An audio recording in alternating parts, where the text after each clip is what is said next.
What's up, Internet, and welcome to our Day 3 coverage of PAX Prime 2014. PAX Prime? PAX Prime. PAX Prime. PAX Prime. PAX Prime. Tired. We're really tired. Yeah, but we're getting through.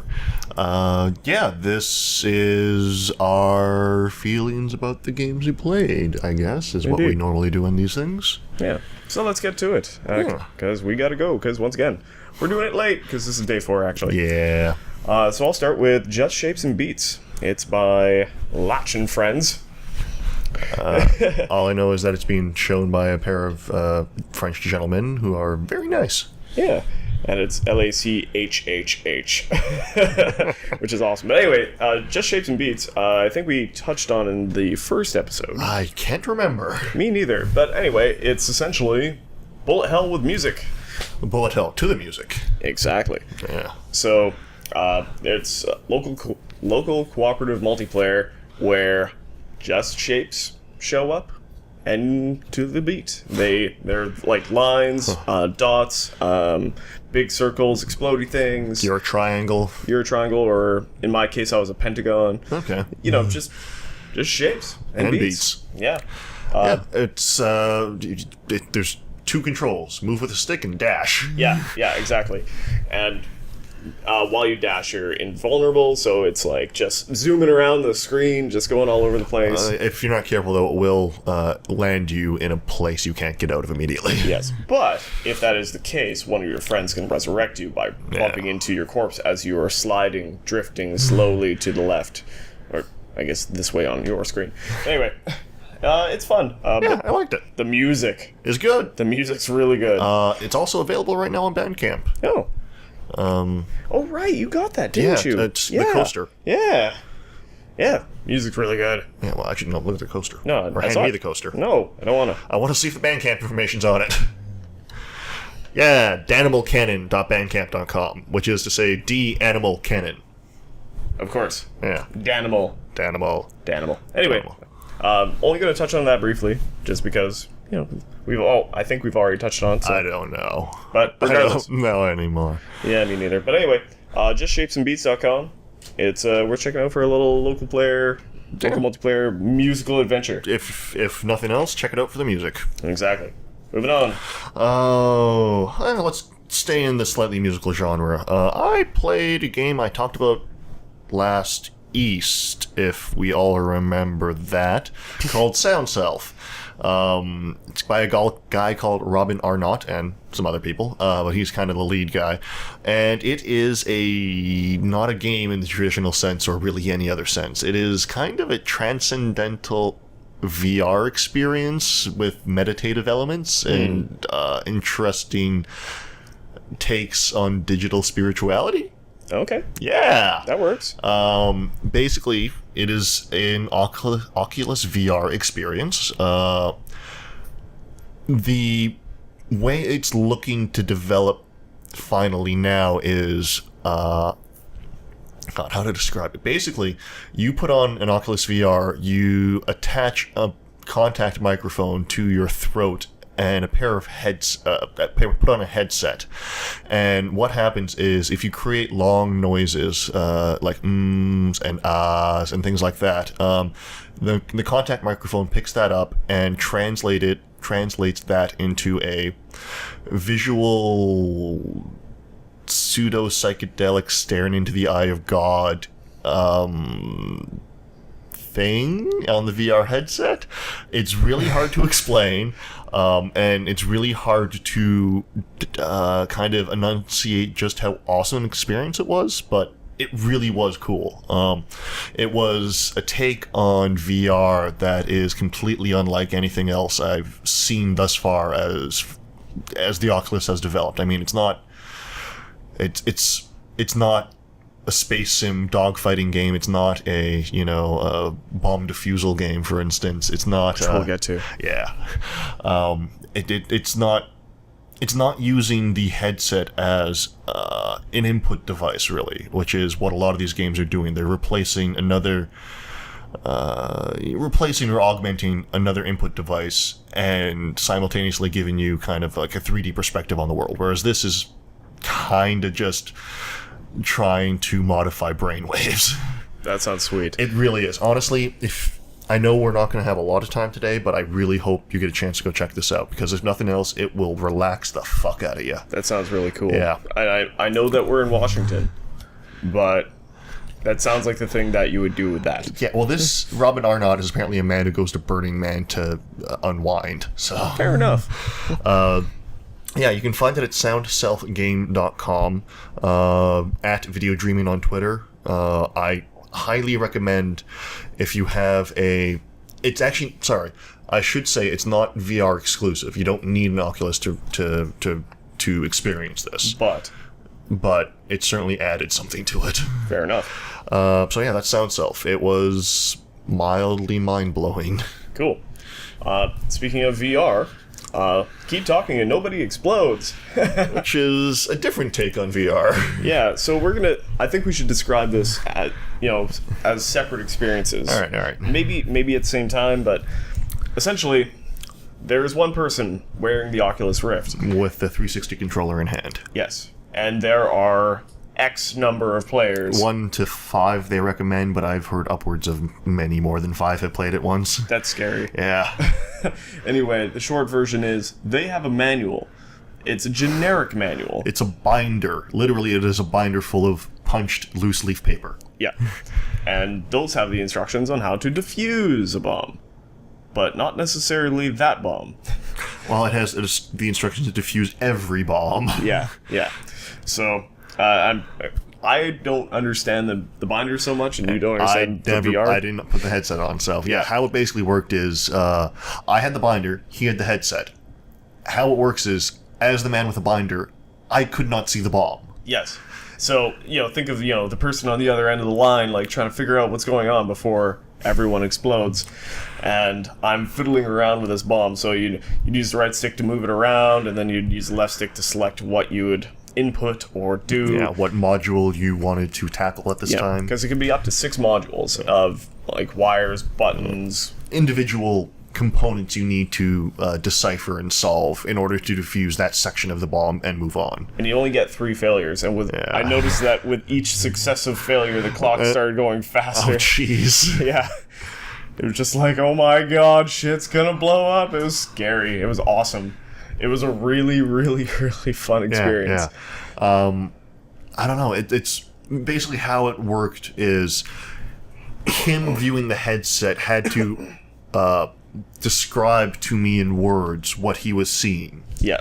So, really, in order to be at all effective in this game, you have to have a decent skill at communication, like delivering what you were seeing in a understandable form and concise form, because the clock is ticking. Yeah, the clock is ticking, and like, we almost blew up. Yeah, we had 11 seconds left on the clock. 11 seconds, and this was a fairly simple bomb. Yeah, this was the tutorial level.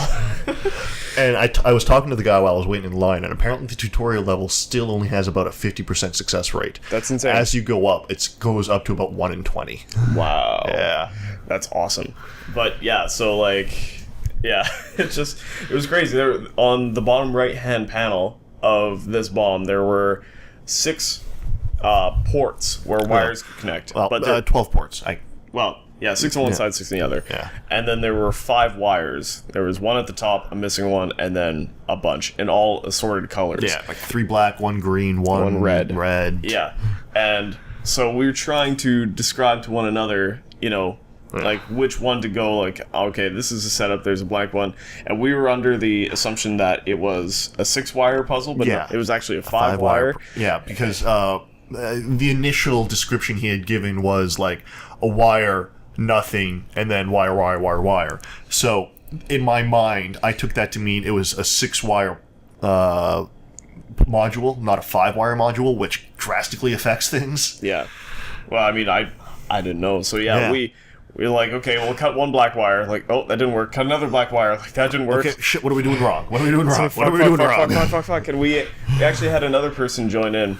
What was his name? Colin, I think? Colin or Curtis? Okay. Actually, we have his card somewhere. We have his card, not to mention we also have that Keep Talking to Nobody Explodes success sheet. Colin Brown. Yeah. Anyway, yeah, we got the success sheet in my backpack. But anyway, he pointed. Oh, you say it because I didn't. Yeah, see yeah. it. No, well, basically, he stopped me from making the third mistake by effectively pointing out in hindsight, what was an obvious thing I'd missed. Yeah. And that was really cool. Yeah. Yeah. Exactly. So, yeah, man, it's a fun game. Yeah. I mean, there's.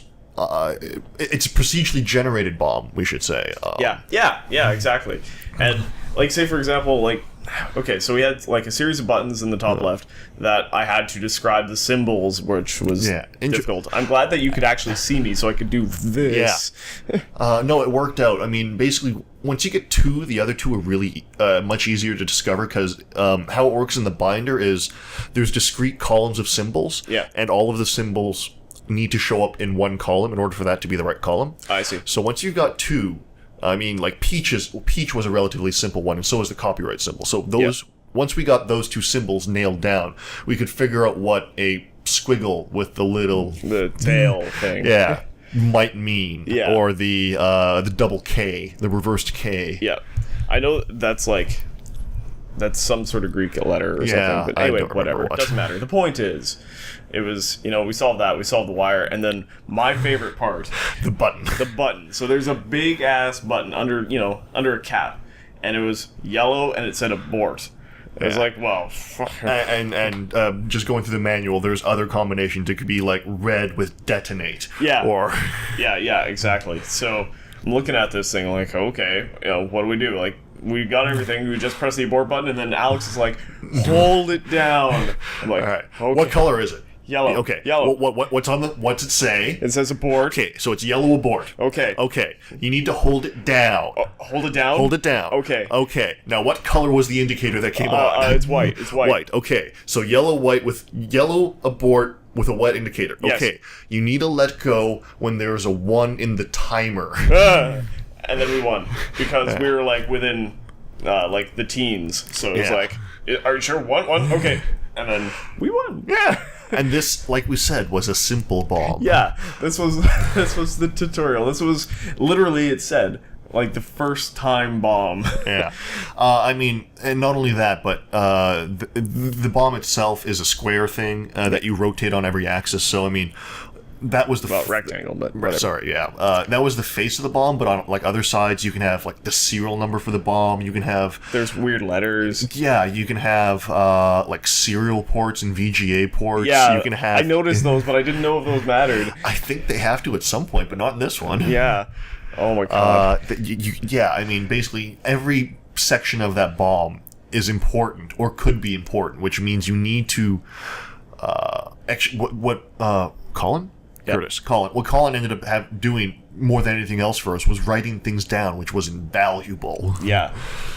I don't know. It is, and unfortunately, as it currently stands, it is Oculus only or VR only. They are thinking maybe at some point to do like a tablet version or a Wii U version, something of that nature. Like, I definitely understand why. I mean, they want it to be, like, no cheating whatsoever, because why would you want... But, I mean, that kind of takes away from the experience. Like, if you're going to cheat, you're not going to have fun with this game. It's more fun to be, like, completely in the dark. Oh, man. Cheating at this would ruin the experience entirely, because, man, we went in... This was one of the first things we did when we got to PAX yesterday, and we were kind of tired still. And it got us going. Yeah, I mean, I had more energy after that than after like a double shot of espresso. Yeah, exactly. So yeah, keep talking and nobody explodes. You can really good. Yeah, really good. You can follow him on Twitter at KeepTalkingGame or KeepTalkingGame.com. If anybody you know has an Oculus Rift, get it. Yeah, now, right now. You only need one. Yeah. So we'll do that one and then that one. Sure. Oh, because we both played that one. Yeah. Never-Ending Nightmares. This is something that's been popping around a lot of PAXs. It's actually was right next to the Sound Cell booth, which was interesting because it's entirely different. Holy fuck! It is. That's terrifying. Yeah. I don't forget the story entirely, but I know it is deeply tied into the developer's own psyche, so to speak. Which is terrifying, but that's real. Yeah, it is. It's kind of a surreal, horrific, exploration game, I guess. Yeah, it looks to be. I mean, there are, like, you can move with the left analog stick, you can sprint with the right shoulder trigger, or any of the triggers really, and you can interact with colored objects with, like, the A button or whatever. Well, case in point, it's black, white, and red. Yeah, it's a very stark color palette, because the predominant palette is just black and white. That being said, it does a lot with that. There's great layering effects between, like, kind of... It's how you... I guess it's kind of pencil-drawn or pen-drawn art style. It's reminiscent of, like, Year Walk, but not quite. That was a bit more papercrafty, I guess. Yeah. But yeah, basically, what you're doing is, as a white guy in pajamas wandering around, at least for the demo, the PAX demo, wandering around kind of an increasingly dilapidated estate, mansion, something, and it's populated by remnants of a family and a legacy, and there's creepy dolls everywhere, and occasionally giant muscular babies in loincloths that hug you to death. As they do. Yeah, I don't know. Apparently, it's a psychological horror based on developers. That's not good English. Psychological horror based on developers struggling with mental illness. Alright, it works. Yeah, it's... more than anything else, it's incredibly atmospheric. There's very effective use of, shadowing and lighting. It's actually got a real-time lighting engine, despite being a 2D kind of pencil-drawn, side-on adventure kind of game. Interesting. So it does really nice things with, like, shadows when you're walking in front of or behind light sources. It does things where, despite the fact that you can't see them, it will be you might be walking down a dark hallway and a lightning will flash outside and will actually silhouette windows on the background that you're walking against. Okay, yeah, cool. Yeah, shit like that. And it's got a really good use of sound design, because it's just a constant low barrage of, creepy noises, foreboding music, kind of ghostly wails off into the distance, stuff like that. And I don't know, it's not, as a general rule, my kind of game. I'm not a big horror guy, but that being said, this was interesting enough just to see it develop, for me to be kind of curious to see where it ends up. Yeah, it's neverendingnightmares.com. You can, find it. The developers Infinitap Games at Twitter. I don't know. It's coming this September to Steam, Windows, Mac, Linux, and Ouya. So you're certainly not lacking for options to play it. So, and we're going to wrap up with something I think we touched on briefly? No, we didn't actually. No? Oh my god, really? Yeah, I played both Sound Self and Upsilon Circuit the first day, but we advanced on it. We went really long anyway, and we didn't figure... No, sorry, I played them the second day. Okay. And we wanted to go short. I don't fucking remember. No, we haven't talked about either of those before now. Anyway, Upsilon Circuit. It's, it's really... How do you describe... Okay, so the gameplay itself is much like, a top-down isometric brawler going around sorting, blocking, dashing, that sort of thing. Yeah, transistor-ish, but not nearly... But you can't pause time. Yeah, and basically transistor insofar as, top-down, isometric-ish. Yeah, that works. But that's just the beginning. That is honestly probably the smallest part of it. Yeah. The key here is that there's one server in the world where 8 people can play. Only 8, ever, at a time. And everyone else watches while they're waiting in queue. Now... Yeah, but, sorry, I'm just not to jump around too much. Fine. It's basically, there will be 8 the server will be available for like 4 hours a day for like a year. It's running out of this guy's basement, basically. Yeah. And you will only ever be able to play it once. Yeah. So this is permadeath. Yeah. This is, as they described it to me, a Hunger Games-esque experience. Yeah, that was, again, something they brought up with me. Yeah, which totally makes sense because while you, as the player, are going through the world, the audience can, if they like you, maybe help you out. But if they don't like you, they can really fuck you up. Yeah. So, and like spawning enemies and just making your life hell. Buffs. Yeah, basically. And admittedly, this kind of takes away from the mystique of that, but that's also how they're going to make their money. Injecting having the when the audience injects or chooses to inject, gameplay modifiers into these 8 people's lives, it costs them real dollars or real cents. I'm guessing it's not going to be hugely expensive. It's probably going to be small, super micro, I assume. Yeah, and that's their business model, and it's a cool new way to try this because I can't think of anything else I've ever seen do this. Yeah, and I don't think I finished my sentence. Sorry. No, that's fine. But yeah, so you get one run. If you are chosen to play, you get one run, and if you make it, cool. But if you lose, you're done. You're complete. That was your experience with Upsilon Circuit. Now you can go back and fuck other people over. But yeah, you get one chance to play it, and that's it. And it's really cool. Yeah. Also, it's by a studio called Robot Loves Kitty, which is really cute. Yeah. I got their pin. Yeah. But yeah, definitely worth checking out. RobotLovesKitty.com. I don't believe the game itself is. Yeah, it does. UpsilonCircuits.com. Derp. Yeah. Upsilon. Yeah, and I don't know. It's also being run in air quotes by this kind of the talk show host or game show host rather. They don't explain in any way, shape, or form how it works, but it's kind of an interactive AI kind of guy modeled on like Ronald Reagan. Yeah. Actually, that's the best way to describe it. With whatever those glasses are called. Sunglasses? No, but yes, but like the old school style. Yeah, I mean they're these days I would call them like hipster Ray-Bans, but I don't know. Like frog skins. I don't know. They're really black chunky frames. Yeah. You know the ones. Anyway.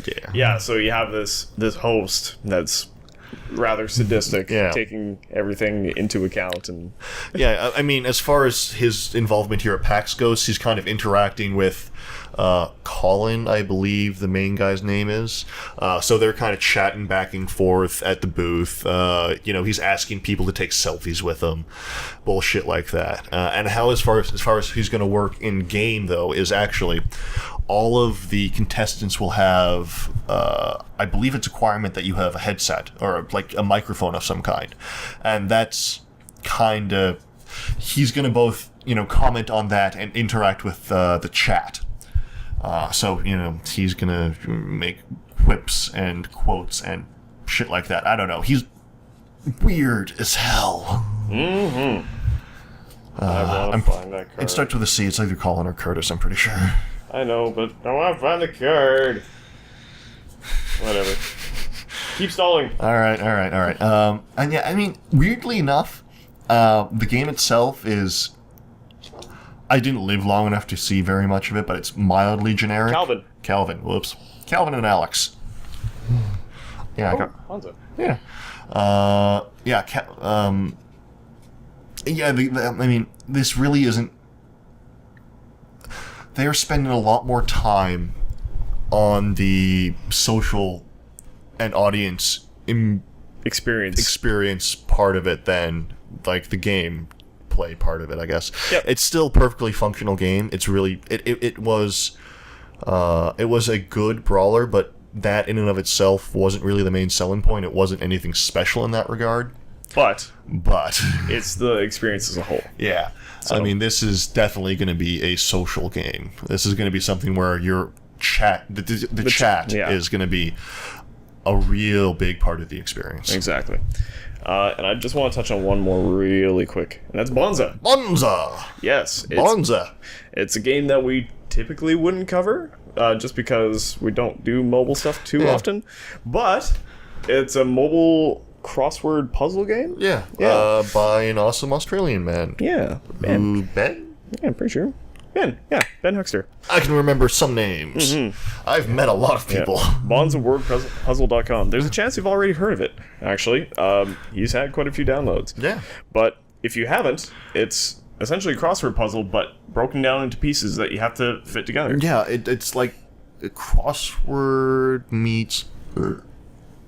Meets burp. Yeah. Yeah. Meets, well, just like a jigsaw puzzle. Yeah, actually, that's a good way to describe it. It's kind of like you're given half-built Scrabble words. Yeah. Yeah. And you need to kind of fit them together. So, we were both playing this a lot earlier. And, one of the examples I had was, let's see if I can remember. Fruits or something. Spectrum. Okay, here's one I remember. Oh, yeah. Spectrum. So, for instance, you've got like a VI just combined. You've got ET, and IO and an ED. And then like an L. Yeah, basically what you ended up doing is with the clue at the top, which is kind of the theme of this puzzle.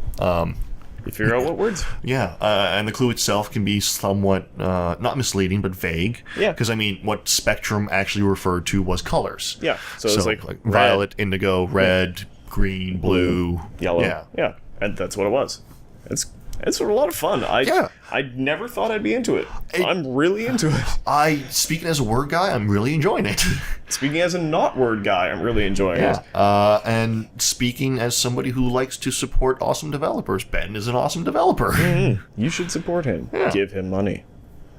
It's 99 cents, guys, I think. 99 cents on Apple, free on Android. But, ad supported. Okay. And then there's a shit ton of different puzzles to download. Yeah. I cannot fathom. There's a daily free puzzle. Yep. There are celebrity puzzle packs. Yes. And then there are also other packs available as well. Some of these are bought separately. The daily is free, obviously. I don't know what the celebrity packs are, but they're relatively cheap. Okay. I can't remember. I think who was it? Who's the lead guy at Rock Paper Shotgun? Oh, that's John Walker. Yeah, John Walker has one of the pack in there. He's not the lead, but he's got a pack. Yeah, he's one of the leads. Anyway. Yeah, I don't remember exact title. It's cool. It's fun. Yeah, you should play it. Especially if you're on Android because it's free. Yeah. But I've been playing the shit out of it. So yeah, me too. I played it'll be a really good transit game, like a bus game. Yeah, I'm gonna play a ton of it on the plane home. Yeah, exactly. It's kind of, each one doesn't take too long to play, and you can pick up and put down without any issue. Wow. I can pick up. Put down, it's like... Should you have other things asking of your time? Yeah, John Walker. It's hard to put down. Director and editor of a PC gaming site. Yeah. Of a PC gaming? Rock, Paper, Shotgun. Oh, okay. Rock, Paper, Shotgun. Oh, okay. But anyway, we gotta go. Yeah, we got things to do yet today. Today is day 4 of PAX. We have... lots to do. Including some stuff that's not PAX. Yeah, exactly. So, we're gonna leave it at that. So, goodbye, Internet. See you, folks. See you tomorrow. See you tomorrow. Bye. Bye. Lonzo.